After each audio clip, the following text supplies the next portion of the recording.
அஸ்ஸலாமு அலைக்கும் வரஹ்மத்துல்லாஹி வபரகாத்துஹு. அவுது பில்லாஹி மினஷ் ஷைத்தானிர் ரஜீம். பிஸ்மில்லாஹிர் ரஹ்மானிர் ரஹீம். நிறைவுடைய வாழ்வழித்து நெடுநிலத்தை காப்பதற்கு மறையளித்த மன்னவனுக்கே மாபெரும் புகழ் அனைத்தும். அல்லாஹ்வின் பெரும் கிருபையால் நாம் பல பயான்களை பார்த்திருக்கின்றோம். தீனுடைய விஷயங்களை நிறைய கேட்டிருக்கின்றோம். இன்ஷா அல்லாஹ் அல்லாஹு தாலா நம் அனைவருக்கும் அதன்படி வாழக்கூடிய பாக்கியத்தை தந்தல் புரிவானாக. ஆமீன். நாம் தீனுடைய விஷயங்களை சரியான முறையில் படித்து அதன்படி நடந்து நம்மை வழிகேட்டிலிருந்தும் ஷைத்தானின் பாதையிலிருந்தும் பாதுகாத்து நன்மையில் நிலைத்திருக்க செய்யக்கூடிய 2 விஷயங்கள் முஹம்மது நபி ஸல்லல்லாஹு அலைஹி வஸல்லம் அவர்கள் கூறியிருக்கின்றார்கள். 2 விஷயங்களை நான் விட்டு செல்கின்றேன், அவற்றை நீங்கள் பற்றி பிடித்துக் கொள்ளுங்கள், அப்பொழுது காலமெல்லாம் வழி தவற மாட்டீர்கள். 1 குர்ஆன், 2வது அல்லாஹுடைய தூதர் முஹம்மது நபி ஸல்லல்லாஹு அலைஹி வஸல்லம் அவர்களை பின்பற்றி வாழக்கூடிய சுன்னத்தான வழிமுறை. உமர் பின் கத்தாப் ரலியல்லாஹு அன்ஹு முஅத்தா இமாம் மாலிக் 1395வது ஹதீஸில் கூறப்பட்டுள்ளது. ஆகவே நாம் பயான்களின் மூலமும் நபி ஸல்லல்லாஹு அலைஹி வஸல்லம் அவர்களுடைய சுன்னத்துக்களை தெரிந்து கொண்டு அதன்படி வாழ்க்கையை மாற்றி நடந்து நல்லபடியாக நடக்க எல்லாம் வல்ல அல்லாஹ் நம் அனைவருக்கும் கிருபை செய்வானாக. ஆமீன். இன்ஷா அல்லாஹ் இன்றைய பயானில் கலிமா தய்யிபா என்ற தலைப்பின் பகுதி 6வதாக சில ஹதீஸ்களை பார்க்கலாம். பொறுமையோடும் கவனமாகவும் முழுமையாகவும் கேட்டு பயனடையுங்கள். மற்றவர்களுக்கும் பகிர்ந்து அல்லாஹு தாலாவிடத்தில் நற்கூலியை பெற்றுக்கொள்ளுங்கள். முஹம்மது நபி ஸல்லல்லாஹு அலைஹி வஸல்லம் அவர்கள் ஏதேனும் ஒரு முக்கியமான செய்தியை கூற நாடினால் மக்கள் விளங்கி கொள்ளும்படியாக 3 முறை கூறுவார்கள் என்று அனஸ் ரலியல்லாஹு அன்ஹு அவர்கள் அறிவிக்கின்றார்கள். நூல் புகாரி. ஹதீஸை 3 முறை கவனத்தோடு கேட்க வேண்டும், பிரியத்தோடும் ஒழுக்கத்தோடும் கேட்க வேண்டும். கேட்கும் பொழுது பேசக்கூடாது, ஒழுவோடு கேட்க முயற்சி செய்ய வேண்டும். இல்லாவிட்டால் சரியான முறையில் கேட்க வேண்டும். சாய்ந்து கொண்டும் தூங்கிக் கொண்டும் கவனம் இல்லாமலும் கேட்கக்கூடாது. சரியான முறையில் ஹதீஸ்களை கேட்கும் பொழுது உள்ளம் பலன் பெயர தயாராக இருக்கும். அல்லாஹு தாலா நம் அனைவருக்கும் நபி ஸல்லல்லாஹு அலைஹி வஸல்லம் அவர்களுடைய ஒவ்வொரு ஹதீஸ்களையும் சரியான முறையில் கேட்டு அதன்படி அமல் செய்யக்கூடிய பாக்கியத்தை தந்தருவானாக. ஆமீன். தொடர்ந்து 133வது ஹதீஸ். ஹசரத் அப்துல்லா ரலியல்லாஹு அன்ஹு அவர்கள் அறிவிக்கின்றார்கள், ஒரு தடவை முஹம்மது நபி ஸல்லல்லாஹு அலைஹி வஸல்லம் அவர்கள் 4 வரியுள்ள ஒரு சதுரத்தை வரைந்தார்கள். பிறகு அந்த சதுரத்திற்கு வெளியில் தோன்றியவாறு மற்றொரு கோடு வரைந்தார்கள். பிறகு அந்த சதுரத்திற்கு உள்ளே சிறிய சிறிய கோடுகளை வரைந்தார்கள். உலமா பெருமக்கள் அதன் வடிவத்தை பலவிதமாக வரைந்திருக்கின்றார்கள். அவற்றில் ஒன்று இதுவாகும். பிறகு நபி ஸல்லல்லாஹு அலைஹி வஸல்லம் அவர்கள், இந்த நடு கோடுதான் மனிதன் அவனை எல்லா நாலாபுறங்களிலும் சூழ்ந்துள்ள சதுரக்கோடு, அவனது மரணம். அதன் பிடியிலிருந்து அந்த மனிதன் தப்பவே முடியாது. சதுரத்தை விட்டு வெளியே நீண்டிருக்கக்கூடிய கோடு அவனுடைய உலக ஆசைகள். அது அவன் வாழ்வின் எல்லையை கடந்துவிட்டது. இந்த சின்ன சின்ன கோடுகள் அனைத்தும் அவனது நோய்களும் பிரச்சனைகளும் ஆகும். ஒவ்வொரு சிறிய கோட்டிலும் ஒரு ஆபத்து இருக்கின்றது. ஒன்றிலிருந்து தப்பித்தால் மற்றொன்றில் அகப்பட்டு கொள்கின்றான், அதிலிருந்து தப்பித்தால் வேறொரு ஆபத்தில் சிக்கிக் கொள்கின்றான் என்று கூறினார்கள். நூல் புகாரி. ஹசரத் மஹமூத் இப்னு லபீத் ரலியல்லாஹு அன்ஹு அவர்கள் அறிவிக்கின்றார்கள், 2 விஷயங்களை மனிதன் வெறுக்கின்றான். முதலாவது விஷயம் மரணம். அவனுக்கு மரணம் குழப்பத்தை விட சிறந்தது. அதாவது தீனுடைய நஷ்டத்தை ஏற்படுத்தக்கூடிய குழப்பத்தை விட்டும் மரணம் அவனை பாதுகாக்கின்றது. மற்றொரு விஷயம், அவன் செல்வம் குறைவதை விரும்புவதே இல்லை. குறைந்த செல்வம் மறுமையில் கேள்வி கணக்கு குறைப்பதாக இருக்கின்றது என்று முஹம்மது நபி ஸல்லல்லாஹு அலைஹி வஸல்லம் அவர்கள் கூறியிருக்கின்றார்கள். நூல் முஸ்னத் அஹ்மத். ஹசரத் அபூ சலமா ரலியல்லாஹு அன்ஹு அவர்கள் அறிவிக்கின்றார்கள், வணக்கத்திற்குரியவன் அல்லாஹு தாலாவை தவிர வேறு யாரும் இல்லை என்றும் திட்டமாக முஹம்மது நபி ஸல்லல்லாஹு அலைஹி வஸல்லம் அவர்கள் அல்லாஹுடைய தூதராக இருக்கின்றார்கள் என்றும் சாட்சி கூறியவனாகவும் மரணத்திற்கு பிறகு மறுமுறை எழுப்பப்படும் என்றும் கேள்வி கணக்கு உண்டென்று நம்பியவனாகவும் அல்லாஹுவை சந்திப்பவன் சொர்க்கம் புகுவான் என்று முஹம்மது நபி ஸல்லல்லாஹு அலைஹி வஸல்லம் அவர்கள் கூறியிருக்கின்றார்கள். 136வது ஹதீஸ். ஹசரத் உம்மு தர்தா ரலியல்லாஹு அன்ஹு அவர்கள் அறிவிக்கின்றார்கள், நான் ஹசரத் அபூதர்தா ரலியல்லாஹு அன்ஹு அவர்களிடம், தாங்கள் மற்ற மக்களைப் போல உங்கள் விருந்தினர்களை உபசரிக்க ஏன் சம்பாதிப்பதில்லை என்று கேட்டேன். அதற்கு அவர்கள், உங்களுக்கு முன்னால் கடினமான ஒரு பள்ளத்தாக்கு இருக்கின்றது, கூடுதல் சுமை உள்ளவர்களால் அதை சுலபமாக கடக்க முடியாது என்று முஹம்மது நபி ஸல்லல்லாஹு அலைஹி வஸல்லம் அவர்கள் கூற கேட்டிருக்கின்றேன். எனவே அந்த பள்ளத்தாக்கை கடப்பதற்காக எனது சுமையை குறைத்து கொள்ள விரும்புகின்றேன் என்று கூறினார்கள். நூல் பைஹகி. ஹசரத் உஸ்மான் ரலியல்லாஹு அன்ஹு அவர்களால் உரிமை விடப்பட்ட அடிமை ஹானி ரஹ்மத்துல்லாஹி அலைஹி அவர்கள் கூறுகிறார்கள், ஹசரத் உஸ்மான் ரலியல்லாஹு அன்ஹு அவர்கள் கபர்களுக்கு சென்றால் தங்களது தாடி நனையும் அளவிற்கு அழுவார்கள். சொர்க்கம் நரகத்தை பற்றி கூறப்பட்டால் கூட தாங்கள் இந்த அளவு அழுகுவதில்லையே, ஆனால் கபரை பார்த்தால் இந்த அளவு அழுகிறீர்களே என்று கேட்கப்பட்டது. மறுமையினுடைய வீடுகளில் முதல் வீடு கபராகும். அதில் ஒருவன் ஈடேற்றம் அடைந்துவிட்டால் அதற்கு பின்னுள்ள இடங்கள் அதைவிட மிகவும் லேசாகிவிடும். அதில் ஈடேற்றம் அடையாதவனுக்கு அதற்கு பின்னால் உள்ள இடங்கள் அதைவிட மிக கடினமாக இருக்கும் என்று முஹம்மது நபி ஸல்லல்லாஹு அலைஹி வஸல்லம் அவர்கள் கூற நான் கேட்டிருக்கின்றேன் என்று, மேலும் முஹம்மது நபி ஸல்லல்லாஹு அலைஹி வஸல்லம் அவர்கள் கபரில் நடக்கக்கூடிய காட்சியை விட பயங்கரமான காட்சியை நான் கண்டதில்லை என்றும் கூறியிருக்கின்றார்கள் என ஹசரத் உஸ்மான் ரலியல்லாஹு அன்ஹு அவர்கள் கூறுகிறார்கள். நூல் திர்மிதி. ஹசரத் உஸ்மான் இப்னு அஃபான் ரலியல்லாஹு அன்ஹு அவர்கள் அறிவிக்கின்றார்கள், முஹம்மது நபி ஸல்லல்லாஹு அலைஹி வஸல்லம் அவர்கள் மையத்தை அடக்கம் செய்துவிட்டால் கபருக்கு அருகில் நின்று, உங்களுடைய சகோதரர்களுக்காக அல்லாஹு தஆலாவிடம் மன்னிப்பை தேடுங்கள், மேலும் அவரிடம் கேள்வி கணக்கு கேட்கும் பொழுது அவர் உறுதியான உள்ளத்தோடு இருக்கவும் அல்லாஹு தாலாவிடம் அவர்களுக்காக துஆ செய்யுங்கள். ஆனால் ஏனென்றால் தற்போது இவர் கேள்வி கணக்கு கேட்கப்படுகிறார் என்று கூறுவார்கள். நூல் அபுதாவூத். 139வது ஹதீஸ். ஹசரத் அபு சயீத் ரலியல்லாஹு அன்ஹு அவர்கள் அறிவிக்கின்றார்கள், ஒரு தடவை முஹம்மது நபி ஸல்லல்லாஹு அலைஹி வஸல்லம் அவர்கள் பள்ளிவாசலுக்காக தொழுகைக்கு வந்தபொழுது சில மக்கள் பற்கள் வெளியே தெரியும்படி சிரித்து கொண்டிருந்தார்கள். இன்பங்களை முறித்து விடக்கூடிய மரணத்தை நீங்கள் அதிகமாக நினைவு கூர்ந்தால் நான் உங்களை காணக்கூடிய இந்த நிலை ஏற்படாது என்று முஹம்மது நபி ஸல்லல்லாஹு அலைஹி வஸல்லம் அவர்கள் கூறினார்கள். எனவே இன்பங்களை முறிக்கும் மரணத்தை அதிகமாக நினைவு கூறுங்கள். ஏனென்றால் நான் வெறிச்சியான வீடாக இருக்கின்றேன், நான் தனிமையில் வீடாக இருக்கின்றேன், நான் புழு பூச்சி அதிகமாக நிறைந்த வீடாக இருக்கின்றேன், நான் மண் வீடாக இருக்கின்றேன் என்று கபரு சொல்லாத நாளே இல்லை. ஒரு முஃமினான அடியான் கபரில் அடக்கம் செய்யப்பட்டு விட்டால் கபரு அவனிடத்தில், உன்னுடைய வரவு நல்வரவாகட்டும், என் மீது நடந்து சென்றவர்களில் நீயே எனக்கு மிகவும் பிரியமானவனாக இருந்தாய் என்று நீ என்னிடம் ஒப்படைக்கப்பட்டிருக்கின்றாய். என்னிடம் நீ வந்துவிட்ட பிறகு உன்னிடம் நான் நல்லபடியாக நடந்து கொள்ளப் போவதை நீ கண்டு கொள்ளப் போகின்றாய் என்று கூறி மையத்தின் பார்வை செல்லக்கூடிய தூரம் வரை கபரு விசாலமாக வைக்கப்படும். அந்த மையத்திற்காக சொர்க்கத்தின் வாயில்களில் ஒரு வாயிலை திறந்து வைக்கப்படும். பாவியான ஒருவன் அந்த அடியான் காஃபிரான அடியானாக இருந்தால் கபரில் வைக்கப்பட்டவுடன் உன்னுடைய வரவு தீய வரவாகட்டும், நீ வந்தது மிக தீயதாக ஆகிவிட்டது, என்னுடைய முதுகின் மீது நடந்து சென்றவர்களில் நீதான் எனக்கு மிகவும் வெறுப்புடையவனாக இருந்தாய், இன்று உன்னை என்னிடம் ஒப்படைக்கப்பட்டிருக்கின்றது, எனவே நான் உன்னோடு நடந்து கொள்ளும் முறையை கண்டுகொள்ளப் போகின்றாய் என்று கூறி அவனது விலா எலும்புகள் ஒன்றோடு ஒன்று பின்னிக் கொள்ளும் அளவு கபரு அவனை நெருக்கும். நவுது பில்லாஹி மின்ஹா. இவ்வாறு கூறிய நபி ஸல்லல்லாஹு அலைஹி வஸல்லம் அவர்கள் தனது 2 விரல்களையும் ஒன்றோடொன்று இணைத்து காட்டி, இதைப்போல ஒரு புறத்து விலா எலும்புகள் மற்றொரு புறத்து விலா எறும்புகளை பின்னி பிணைந்து கொள்ளும் என்பதை சுட்டிக்காட்டினார்கள். இன்னும் அவனுக்கு 70 விஷ பாம்புகளை அல்லாஹ் தஆலா சாட்டி விடுகின்றான். அந்த பாம்புகளில் ஒன்று பூமியின் மீது மூச்சுவிட்டாலும் பூமி இறக்கின்ற வரை, அதாவது மறுமை நாள் வரை பூமியில் எந்த புட்பூண்டுகளும் முளைக்காது. அவைகள் அவனை கியாமத்து வரை கடித்து கொண்டும் கொட்டிக்கொண்டும் இருக்கும் என்று முஹம்மது நபி ஸல்லல்லாஹு அலைஹி வஸல்லம் அவர்கள் கப்ரு சொர்க்க பூங்காவாக இருக்கும் அல்லது நரகத்துடைய படுகொலியாக இருக்கும் என்று நவின்றார்கள். நூல் திர்மிதி. 140வது ஹதீஸ். ஹசரத் பரா இப்னு ஆசிஃப் ரஹ்மத்துல்லாஹி அலைஹி அவர்கள் அறிவிக்கின்றார்கள், ஒரு தடவை நாங்கள் முஹம்மது நபி ஸல்லல்லாஹு அலைஹி வஸல்லம் அவர்களோடு அன்சாரி சஹாபி ஒருவருடைய ஜனாசாவிற்கு கபரஸ்தானுக்காக சென்றோம்.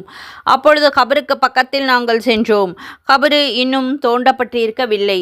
கபரு தோண்டப்படுவதை எதிர்பார்த்தவர்களாக முஹம்மது நபி ஸல்லல்லாஹு அலைஹி வஸல்லம் அவர்கள் அமர்ந்து விட்டார்கள். நாங்கள் எங்களுக்கு தலைக்கு மேலே பறவைகள் உட்கார்ந்திருப்பதைப் போல நபி ஸல்லல்லாஹு அலைஹி வஸல்லம் அவர்களை முன்னோக்கிய நிலையில் அவர்களை சுற்றி அமர்ந்து கொண்டோம். நபி ஸல்லல்லாஹு அலைஹி வஸல்லம் அவர்களுடைய கரத்தில் ஒரு குச்சி இருந்தது. ஆழ்ந்த சிந்தனையில் அந்த குச்சியை வைத்து பூமியில் கோடிட்டு கொண்டிருந்தார்கள். பிறகு தங்களுடைய முபாரக்கான தலையை உயர்த்தி கபருடைய வேதனை விட்டும் அல்லாஹு தாலாவிடத்தில் பாதுகாப்பு தேடுங்கள், கபருடைய வேதனை விட்டும் அல்லாஹு தாலாவிடத்தில் பாதுகாப்பு தேடுங்கள், கபருடைய வேதனையை விட்டு அல்லாஹு தாலாவிடத்தில் பாதுகாப்பு தேடுங்கள் என்று 3 முறை கூறினார்கள். மேலும் முஹம்மது நபி ஸல்லல்லாஹு அலைஹி வஸல்லம் அவர்கள் கூறினார்கள், அல்லாஹு தாலாவுடைய முஅமீன்கள் அடியார்கள் இவ்வுலகத்தை விட்டு ஆலமுல் பர்ஸஹ் என்ற மறு உலகத்திற்கு செல்லும் பொழுது, அதாவது கபரில் அடக்கம் செய்யப்பட்டவுடன் அவனிடம் 2 மலக்குகள் வந்து அவனை அமர வைத்து உனது ரப்பு யார் என்று கேட்பார்கள். எனது ரப்பு அல்லாஹ் என்று கூறுவான். உனது மார்க்கம் என்ன என்று அவனிடம் கேட்பார்கள். எனது மார்க்கம் இஸ்லாம் என்று அவன் பதிலளிப்பான். பிறகு உன்னிடம் நபியாக அனுப்பப்பட்ட இந்த நபரை பற்றி, அதாவது நபி ஸல்லல்லாஹு அலைஹி வஸல்லம் அவர்களை காட்டி இவர்களை பற்றி நீ என்ன நினைக்கின்றாய் என்று கேட்பார்கள். இவர்கள் அல்லாஹுடைய தூதர் ஸல்லல்லாஹு அலைஹி வஸல்லம் அவர்கள் என்று கூறுவான். பிறகு அந்த மலக்குகள் அவர்கள் அல்லாஹுடைய தூதர் என்பது உமக்கு எப்படி தெரியும் என்று கேட்பார்கள். அதற்கவன் அல்லாஹு தாலாவுடைய வேதத்தை படித்து அதை ஈமான் கொண்டு உண்மைப்படுத்தினேன் என்று கூறுவான். அதற்கு பின்பு முஹம்மது நபி ஸல்லல்லாஹு அலைஹி வஸல்லம் அவர்கள் கூறினார்கள், முஃமினான அடியான் மலக்குமார்களுடைய கேள்விகளுக்கு சரியான முறையில் பதில் கூறிய பிறகு வானத்திலிருந்து ஒரு அழைப்பாளர் அழைப்பாள், எனது அடியான் உண்மையை சொல்லிவிட்டான், எனவே சொர்க்கத்தில் அவனுக்கு ஒரு விரிப்பு விரியுங்கள், சொர்க்கத்தின் ஆடையை அவனுக்கு அணிவியுங்கள், சொர்க்கத்தின் பக்கம் ஒரு வாசலை அவனுக்கு திறந்து வையுங்கள் என்று அல்லாஹ் கூறுவான். அதிலிருந்து சொர்க்கத்தின் இனிமையான காற்றும் சொர்க்கத்தின் நறுமணமும் வந்து கொண்டிருக்கும். மனிதனுக்காக கபரு கண்ணுக்கெட்டிய தூரம் வரை விசாலமாக்கப்படும். இந்த நிலைமை நபி ஸல்லல்லாஹு அலைஹி வஸல்லம் அவர்கள் மரணமான முஃமினுடைய நிலையை பற்றி விளக்கியதாகும். அதற்கு பிறகு முஹம்மது நபி ஸல்லல்லாஹு அலைஹி வஸல்லம் அவர்கள் காஃபிருடைய மரணத்தை பற்றி கூறினார்கள். ஒரு மனிதர், அதாவது அந்த காஃபிர் மரணித்த பிறகு அவனதுடைய உடம்பில் அவனது உயிர் திரும்பி கொண்டு வரப்படும். பிறகு அவனிடம் 2 மலக்குகள் வந்து அவனை உட்கார வைத்து அவனிடம் உனது இரட்சகன் யார் என்று கேட்பார்கள். கைசேதமே கைசேதமே, எனக்கு எதுவுமே தெரியாதே என்று கூறுவான். பிறகு அந்த வானவர்கள் உனது மார்க்கம் என்ன என்று கேட்பார்கள். கைசேதமே கைசேதமே, எனக்கு ஒன்றும் தெரியாதே என்று கூறுவான். பிறகு அந்த 2 மலக்குமார்களும் அந்த மனிதனிடத்தில் உனக்கு நபியாக அனுப்பப்பட்ட இந்த மனிதரை பற்றி நீ என்ன நினைக்கின்றாய் என்று கேட்பார்கள். அதற்கு கைசேதமே கைசேதமே, எனக்கு எதுவுமே தெரியாதே என்று கூறுவான். இந்த கேள்வி பதில் முடிந்த பிறகு வானத்திலிருந்து ஒரு அழைப்பாளர் அல்லாஹு தாலாவின் சார்பாக இவன் பொய் சொல்கின்றான் என்று அறிவிப்பு செய்வார். பிறகு அல்லாஹு தாலாவின் புறத்திலிருந்து ஒரு அறிவிப்பாளர் இவனுக்கு நெருப்பில் ஆன விரிப்பை விரித்து வையுங்கள், நெருப்பு ஆடையை இவனுக்கு அணிவியுங்கள், நரகத்தின் வாசலை இவனுக்கு திறந்து வையுங்கள் என்று கூறுவார்கள். அவ்வாறே அனைத்தையும் செய்யப்பட்டு மேலும் நபி ஸல்லல்லாஹு அலைஹி வஸல்லம் அவர்கள் நரகத்தின் அந்த வாயிலிலிருந்து நரகத்துடைய வெப்பமும் பொசுக்கிவிடும். அவன் காற்றும் அவனிடம் வந்து கொண்டே இருக்கும். அவனது விலா எலும்புகள் ஒன்றோடொன்று பின்னிக்கொள்ளும் அளவு கபரு அவனை நெருக்கும் என்று கூறினார்கள். நவுது பில்லாஹி மின்ஹா. நூல் அபு தாவூத். மலக்குமார்கள் காஃபிரை பார்த்து இவன் பொய் சொன்னான் என்று கூறியதன் கருத்து, மலக்குமார்களுடைய கேள்விக்கு தனக்கு எதுவுமே தெரியாது என்று வெளிப்படுத்தியது பொய்யாகும். ஏனென்றால் காஃபிர் உண்மையிலேயே அல்லாஹு தாலாவுடைய ஏகத்துவத்தையும் அவனது முஹம்மது நபி ஸல்லல்லாஹு அலைஹி வஸல்லம் ரசூலையும் இஸ்லாமிய மார்க்கத்தை பற்றி மறுப்பவனாகத்தான் இருந்தான். அவனுக்கு தெரிந்த விஷயங்கள் தானே இவைகள். ஆகவே அல்லாஹு தாலா அவர்களுக்கு நரகத்தை தருவான். அல்லாஹ் தாலா நம் அனைவரையும் நரகத்தை விட்டு பாதுகாத்தல் புரிவானாக. ஆமீன். அடுத்து 141வது ஹதீஸ். ஹஸ்ரத் அனஸ் இப்னு மாலிக் ரலியல்லாஹு அன்ஹு அவர்கள் அறிவிக்கின்றார்கள், ஒரு அடியான் கபரிலே வைக்கப்பட்டு அவனுடைய தோழர்கள் திரும்பி சென்றுவிட்ட பிறகு அவர்களுடைய செருப்பு சத்தம் காதில் கேட்டுக்கொண்டிருக்க அதற்குள் 2 மலக்குகள் அவனிடம் வந்து அவனை உட்கார வைப்பார்கள். இந்த மனிதர் முஹம்மது நபி ஸல்லல்லாஹு அலைஹி வஸல்லம் அவர்களை பற்றி நீ என்ன கூறிக்கொண்டிருந்தாய் என்று கேட்பார்கள். அவன் மொமீனாக இருந்தால் அவர் முஹம்மது நபி ஸல்லல்லாஹு அலைஹி வஸல்லம் அவர்கள் அல்லாஹுடைய அடியாராகவும் அவனுடைய திரு தூதராகவும் இருக்கிறார்கள் என்று நான் சாட்சி கூறுகிறேன் என்பான். இந்த பதிலை கேட்டு அவனிடம் நீ ஈமான் கொண்டிருக்காவிட்டால் நரகத்தில் நீ இருந்திருக்க வேண்டிய இடத்தை பார்த்துக்கொள். இப்பொழுது அல்லாஹ் தஆலா அதற்கு பகரமாக சொர்க்கத்தில் உனக்கு ஒரு இடம் தந்திருக்கின்றான் என்று கூறப்படும். சொர்க்கத்தின் 2 இடங்களும் அவனுக்கு முன்பாக காண்பிக்கப்படும். ஒரே நேரத்தில் அந்த 2 இடங்களையும் அவன் பார்ப்பான். மனிதன் நயவஞ்சகனாகவோ காஃபீராகவோ இருந்தால் அவன் மரணித்த பிறகு நபி ஸல்லல்லாஹு அலைஹி வஸல்லம் அவர்களாகிய இந்த மனிதரை பற்றி நீ என்ன கூறிக்கொண்டிருந்தாய் என்று கேட்கப்படும்.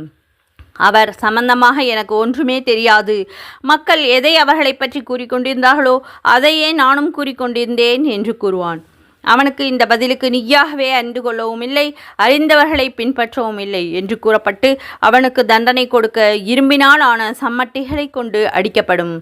மனிதர்கள் ஜின்களை தவிர அவனுக்கு அருகே இருக்கின்ற அனைத்து வஸ்துக்களும் அவனது அலறலை கேட்கும். அவன் அந்த அளவு கூச்சலிட்டு அழுவான் என்று முஹம்மது நபி ஸல்லல்லாஹு அலைஹி வஸல்லம் அவர்கள் கூறினார்கள். நூல் புகாரி. ஹஸ்ரத் அனஸ் ரலியல்லாஹு அன்ஹு அவர்கள் அறிவிக்கின்றார்கள், உலகத்தில் அல்லாஹ் அல்லாஹ் என்று கூறப்படாத முற்றிலும் மோசமான காலம் வராதவரை கியாமத் நாள் நிகழாது என்று முஹம்மது நபி ஸல்லல்லாஹு அலைஹி வஸல்லம் அவர்கள் நம்பினார்கள். வேறொரு அறிவிப்பில் அல்லாஹ் அல்லாஹ் என்று சொல்பவர்கள் இருக்கும் வரை கியாமத் நாள் வராது என்று வந்திருக்கின்றது. நூல் முஸ்லிம். அல்லாஹு தஆலாவுடைய நினைவை உலகத்தினர்கள் முழுவதுமாக மறந்து விடும் பொழுதுதான் கியாமத்துடைய நாள் ஏற்படும் என்பது ஹதீஸின் விளக்கமாகும். மக்களே, அல்லாஹ்வை அஞ்சி நடந்து கொள்ளுங்கள், அவனையே வணங்குங்கள் என்று சொல்கிற மனிதர் இருக்கும் வரை கியாமத் நாள் வராது என்பதாக இந்த ஹதீஸிற்கு விளக்கம் கூறப்பட்டுள்ளது.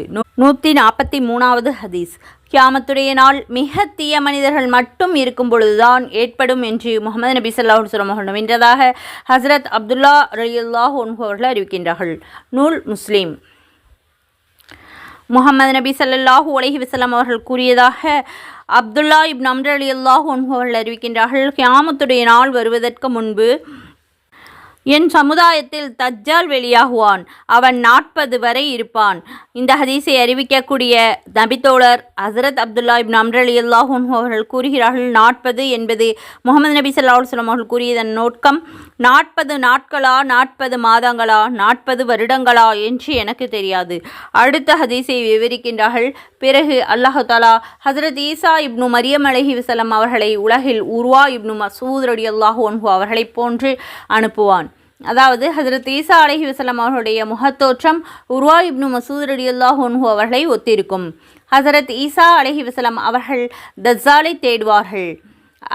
மேலும் அவனை பிடித்து தண்டனை கொடுத்து அவனை அழித்து விடுவார்கள். அதன் பிறகு 2 நபர்களுக்கு இடையில் கூட எந்த பகையுமின்றி மக்கள் 7 வருடங்கள் வாழ்வார்கள். பிறகு அல்லாஹ் தஆலா சிரியாவிலிருந்து விசேஷமான குளிர் காற்றை வீசச் செய்வான். அதன் காரணமாக அணுவளவு ஈமான் எவர்களுடைய உள்ளத்தில் இருக்குமோ அவர்கள் பூமியில் மீதம் இருக்க மாட்டார்கள். அந்த காற்றின் காரணமாக அனைத்து ஈமான்தாரிகளும் மரணித்து விடுவார்கள். உங்களில் யாராவது ஒரு மலை குகைக்குள் சென்று நுழைந்து கொண்டாலும் அங்கும் அந்த காற்று நுழைந்து அவர்களை மரணிக்கச் செய்துவிடும். பிறகு முஹம்மது நபி ஸல்லல்லாஹு அலைஹி வஸல்லம் அவர்கள் கூறினார்கள், அதன் பிறகு கெட்ட மக்கள் மட்டுமே உலகத்தில் இருப்பார்கள். அவர்களது உள்ளங்களில் முழுவதுமாக ஈமான் இருக்காது. பறவைகளின் வேகமும் சுறுசுறுப்பும் அவர்களிடம் காணப்படும். பறவைகள் பறந்து துடித்து செல்வதைப் போல தங்களது உலக இச்சைகளை பூர்த்தி செய்வதில் வேகமாக செயல்படுவார்கள்.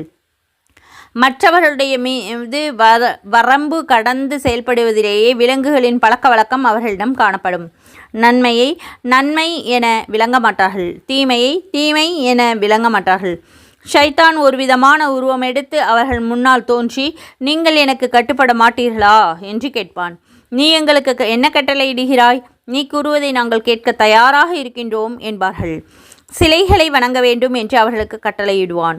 அவர்கள் அவனுக்கு கட்டுப்பட்டு நடப்பார்கள். அந்த நேரத்தில் அவர்கள் மிகவும் செல்வ செழிப்போடு இருப்பார்கள்.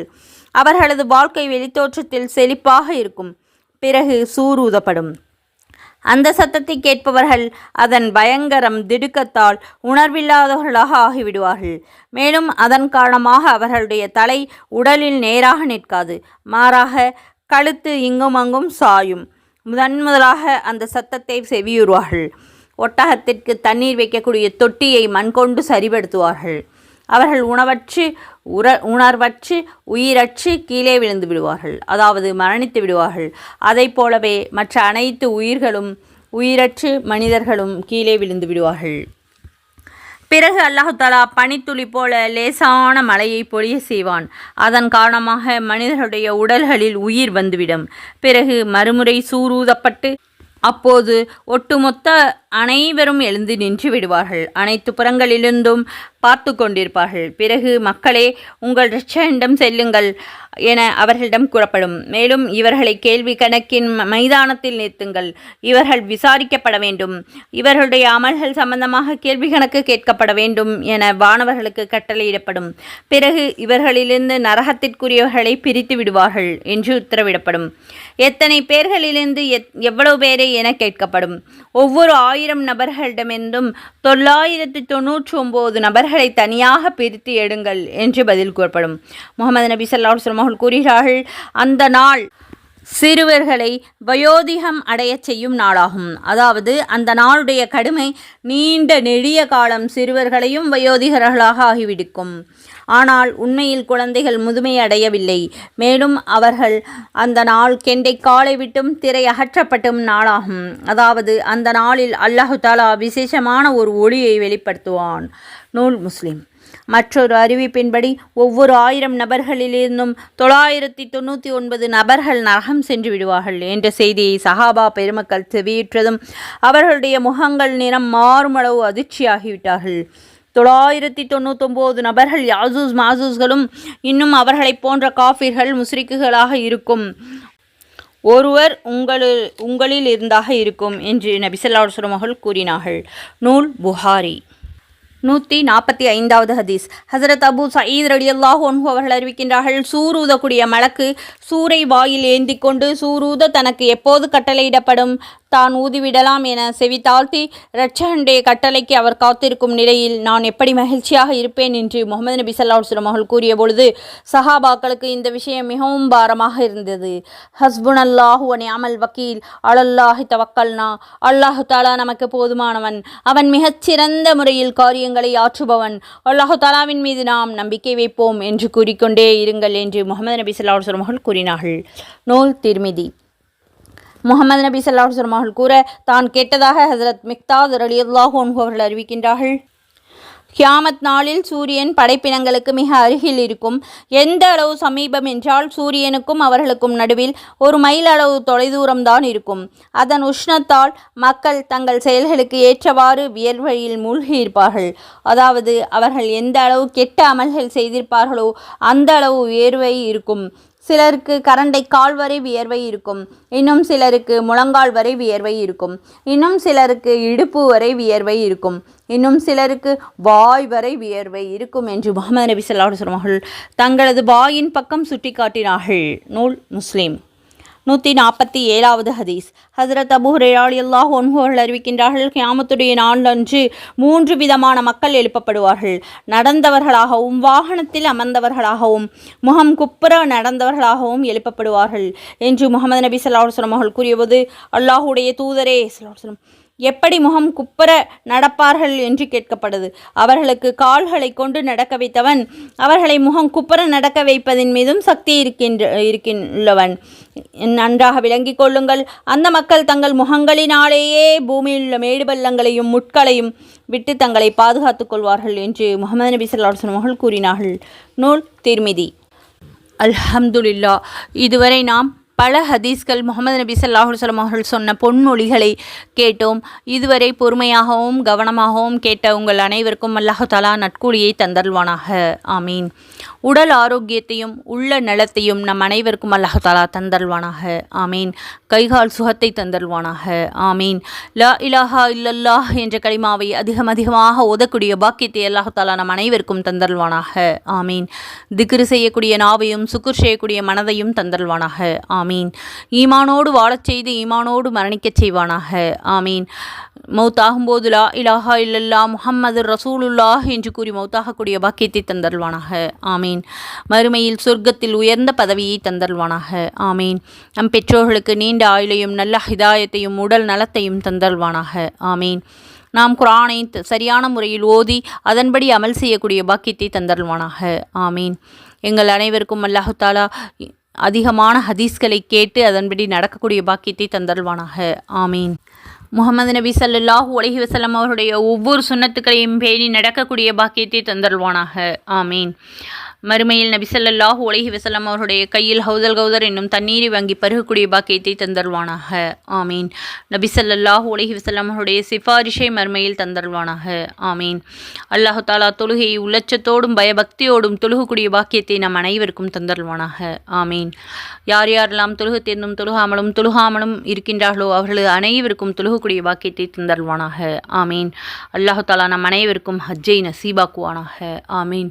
சொர்க்கத்தை வாஜிபாக்கி நரகத்தை ஹராமாக்குவானாக. ஆமீன். அல்ஹம்துலில்லாஹ். இதுவரை பொறுமையாக பயான் கேட்டு மற்றும் துஆக்களுக்கு ஆமீன் சொன்ன உங்கள் அனைவருக்கும் அல்லாஹு தாலா நட்கூலியை தந்தருள்வானாக. ஆமீன். ஜஸாக்கல்லாஹு கைரன் கசீரா.